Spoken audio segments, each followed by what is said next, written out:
दोस्तों, कैसे हैं आप सब। स्वागत है हमारी इसी यूट्यूब चैनल सुरेश पाठशाला में। आज हम लोग यह दांत का दूसरा वीडियो है।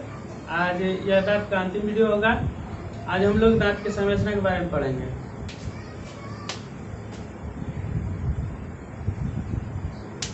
यह दांत का सबसे ऊपरी परत है इनेमल। ये वाला इनेमल है। यह डेंटिन है। इनेमल के ठीक नीचे डेंटिन है। ये वाला डेंटिन के ठीक नीचे डेंटोब्लास्ट का परत है, जो कि डेंटोब्लास्ट सेल का बना होता है। यह मज्जा हुआ है और यह मसूड़ा है। यह शिखर है। शिखर में 3 भाग होते हैं: एनाटॉमिकल क्राउन, इनेमल और डेंटिन। शिखर में 3 भाग होते हैं: एनाटॉमिकल क्राउन, इनेमल, डेंटिन। यह जो भाग है ये वाला, यह रूट्स कैनाल कहलाता है। जो नीचे जाके संकरा होते जाता है, इसको रूट्स कैनाल कहा जाता है। ये वाला भाग रूट्स कैनाल। और ये जो छिद्र जैसा है, छोटा सा छिद्र, जिससे होकर रक्त वाहिनियां दांत के अंदर प्रवेश करती है, रक्त वाहिनियां और तंत्रिका तंत्र, इसको एपिकल फोरामेन कहते हैं। एपिकल फोरामेन ये भी है, एपिकल फोरामेन। चलिए अब एक एक करके इन सब के बारे में डिटेल से पढ़ते हैं। शिखर, जैसा कि ये शिखर है। शिखर में हम बताए थे कि अभी शिखर के 3 भाग होते हैं। तीनों भाग के बारे में पढ़ते हैं डिटेल से।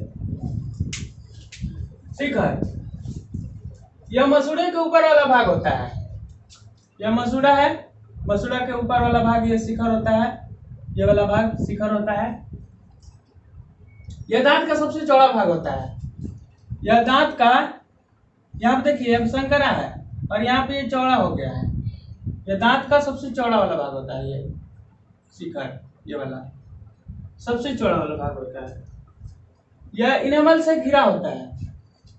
शिखर देखिएगा, यह ऊपर से इनेमल से घिरा है। इसके 3 भाग है।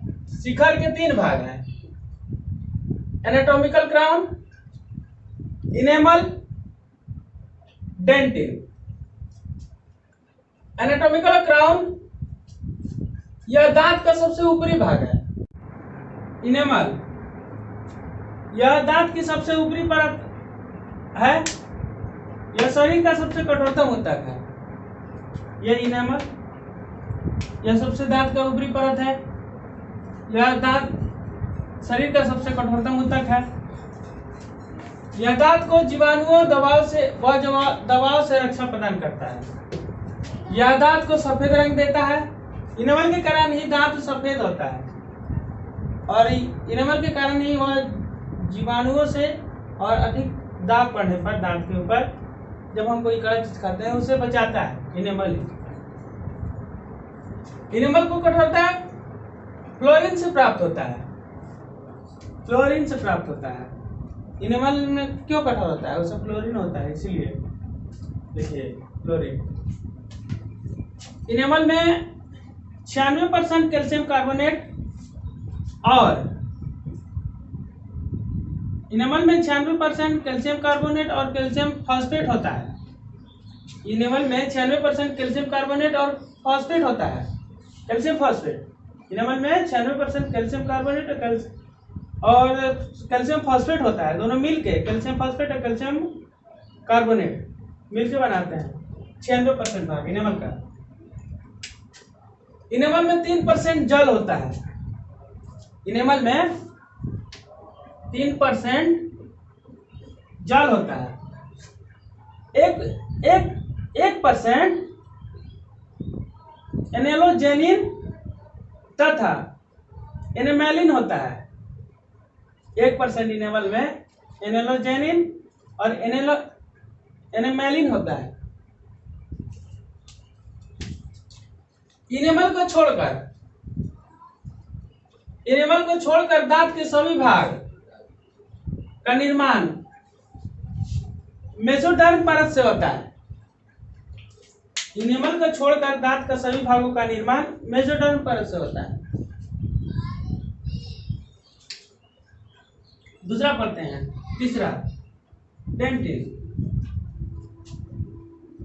यह इनेमल के ठीक नीचे वाला भाग है। डेंटिन इनेमल के ठीक नीचे पाया जाता है। ये रहा इनेमल, ये रहा डेंटिन। यह इनेमल के ठीक नीचे पाया जाता है। यह शिखर से जड़ तक होता है। देखिए यह शिखर है, शिखर से यहाँ तक जड़ तक, जड़ के यहाँ से शुरुआत होता है डेंटिन, यहाँ से शिखर से यह जड़ तक होता है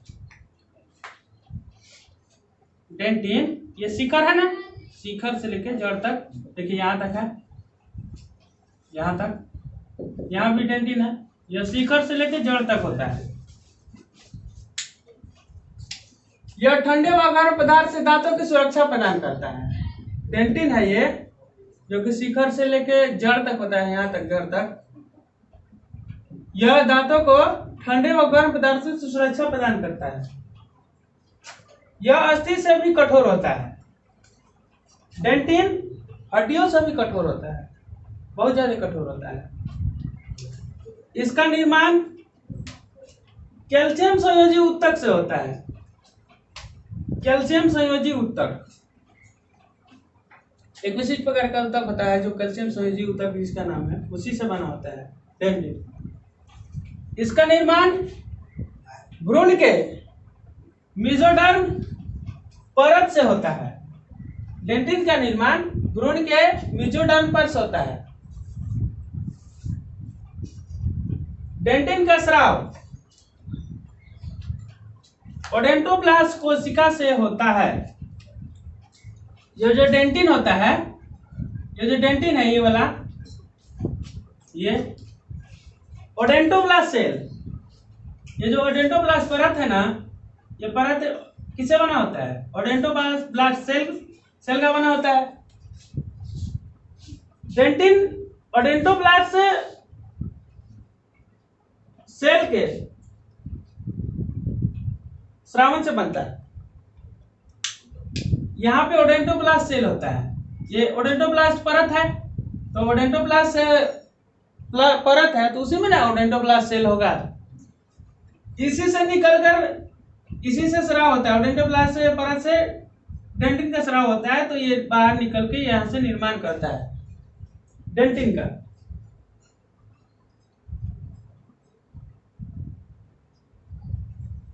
डेंटोब्लास्ट सेल,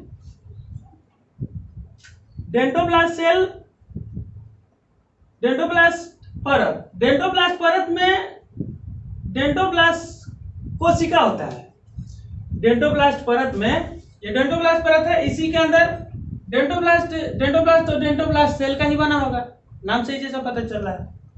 तो डेंटोब्लास्ट सेल कोशिका, डेंटोब्लास्ट कोशिका जब तक सक्रिय रहता है तब तक दांतों में वृद्धि होती रहती है।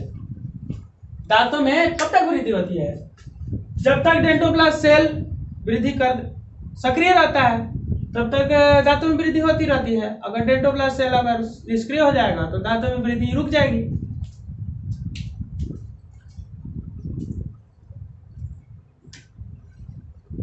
बी, अब हम लोग ग्रीवा के बारे में पढ़ेंगे। यह शिखर व जड़ के मध्य में है।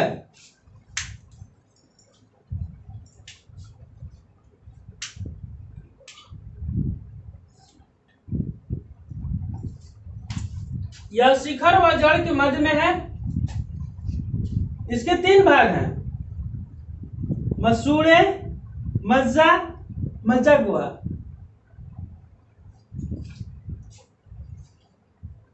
मसूड़े, यह मांसल तथा गुलाबी रंग की संयोजी उत्तक है। ग्रीवा के 3 भाग हैं, ग्रीवा के 3 भाग है। ग्रीवा शिखर और जड़ के मध्य में होता है। शिखर यह है, जड़ यह है, इसी के मध्य में होता है ग्रीवा। ग्रीवा के 3 भाग होते हैं, मसूड़े, मज्जा और मज्जा गुहा। मसूड़े, यह मांसल तथा गुलाबी रंग की संयोजी उत्तक होती है।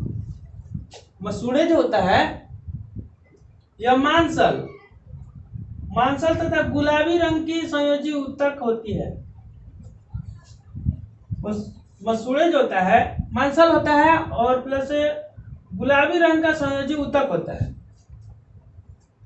यह शिखर व जड़ का मध्य भाग होता है।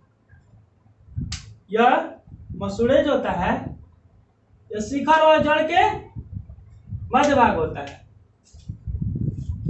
देखिए, ये शिखर हुआ, ये जड़ हुआ, ये हुआ मसूड़ा, मध्य में है। जड़ का मध्य भाग होता है मज्जा। यह दांत का सबसे अंदरूनी भाग होता है। मज्जा दांत का सबसे अंदरूनी भाग कौन रहता है? ये वाला होगा, ये वाला। यह दांत का सबसे अंदरूनी भाग होता है। यह रक्त वाहिनियों का बना होता है। ऐसा कि देख पा रहे होंगे, ये रक्त वाहिनी अंदर जा रही है, यही है मज्जा। यह रक्त वाहिनियों का बना होता है जिसमें रक्त का प्रवाह होता है। रक्त का प्रवाह कहाँ होगा? जिसमें रक्त वाहिनियां होगी वहीं पर ना। तो यहाँ पे है रक्त वाहिनियां, ये रक्त वाहिनियां है, ये है मज्जा, ये मज्जा है। मज्जा गुहा में ये मज्जा है,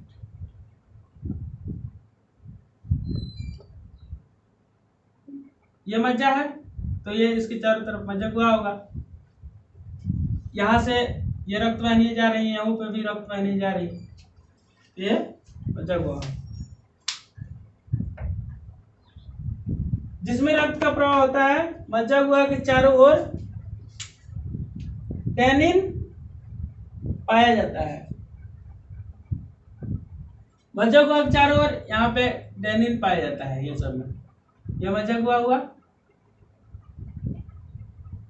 ये नहीं, ये मज्जा गुहा हुआ, इसके चारों तरफ टैनिन पाया जाता है। ये मज्जा हुआ, ये मज्जा, इसके बाद मज्जा गुहा, मज्जा गुहा के बाद टैनिन।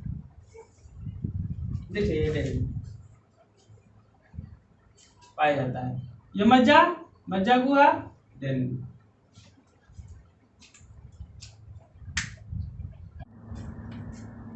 जड़, यह ग्रीवा के नीचे वाला भाग होता है।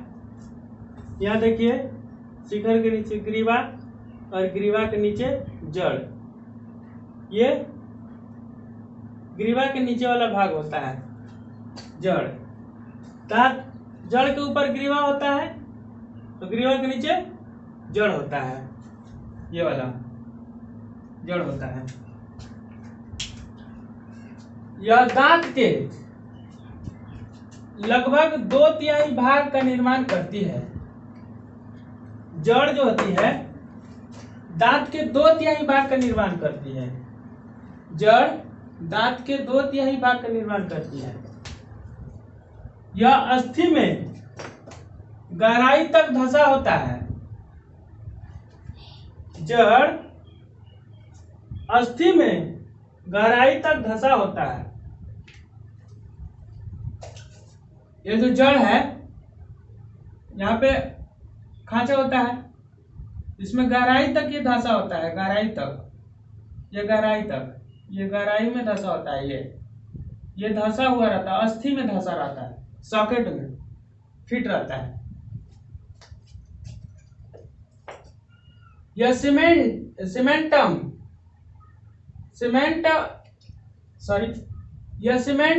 व पेरियोडोंटल झिल्ली द्वारा जबड़े में धंसा रहता है। यह सीमेंट व पेरियोडोंटल झिल्ली द्वारा जबड़ों में धंसा रहता है। ये हुआ सीमेंटम, ये सीमेंट हुआ, ये सीमेंट हुआ।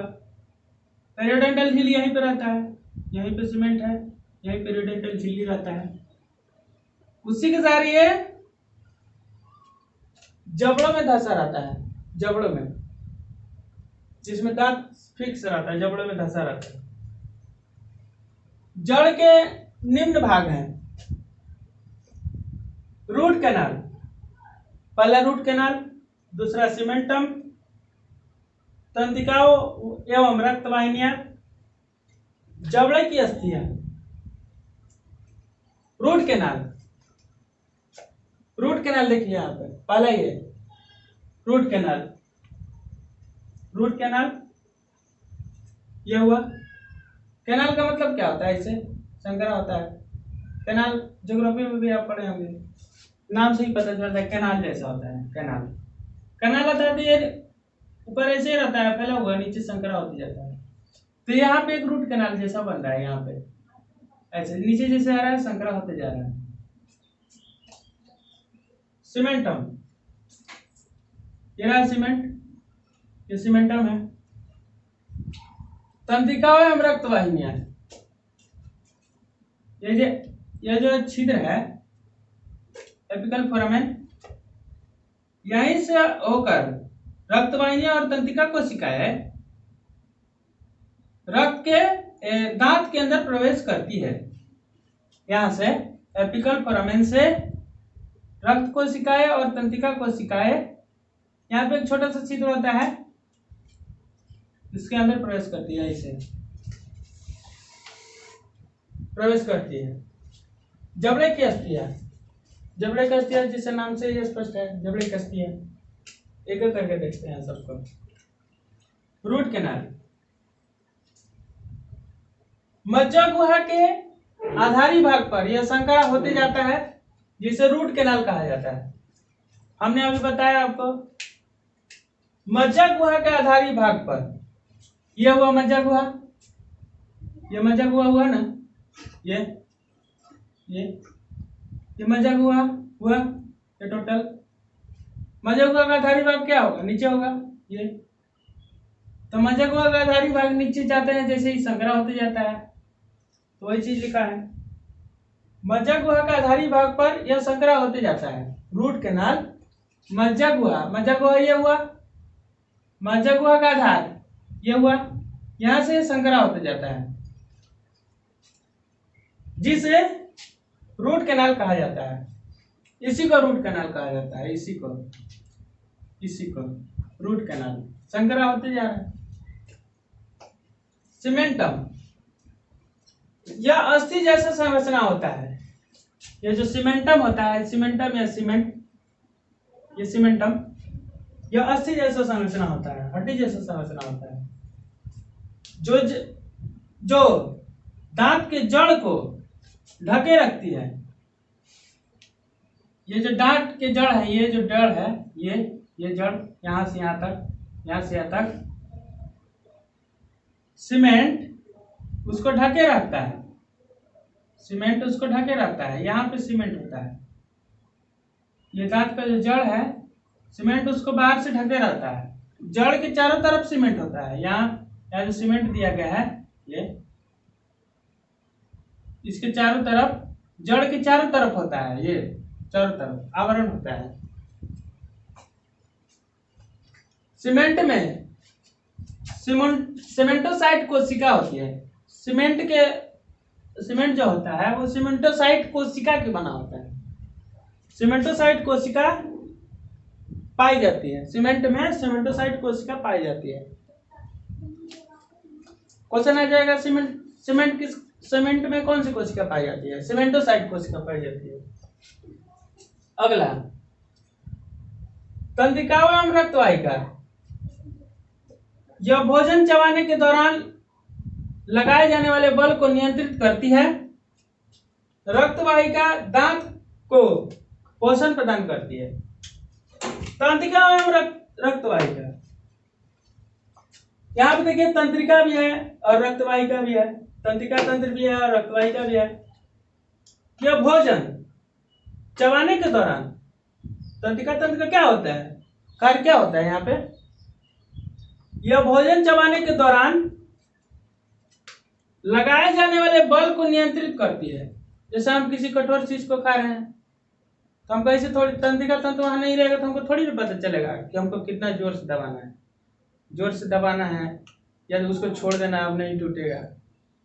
अगर तंत्रिका तंत्र नहीं होगा तो हम तो चबा के दांत ही तोड़ लेंगे, हमको पता ही नहीं चलेगा।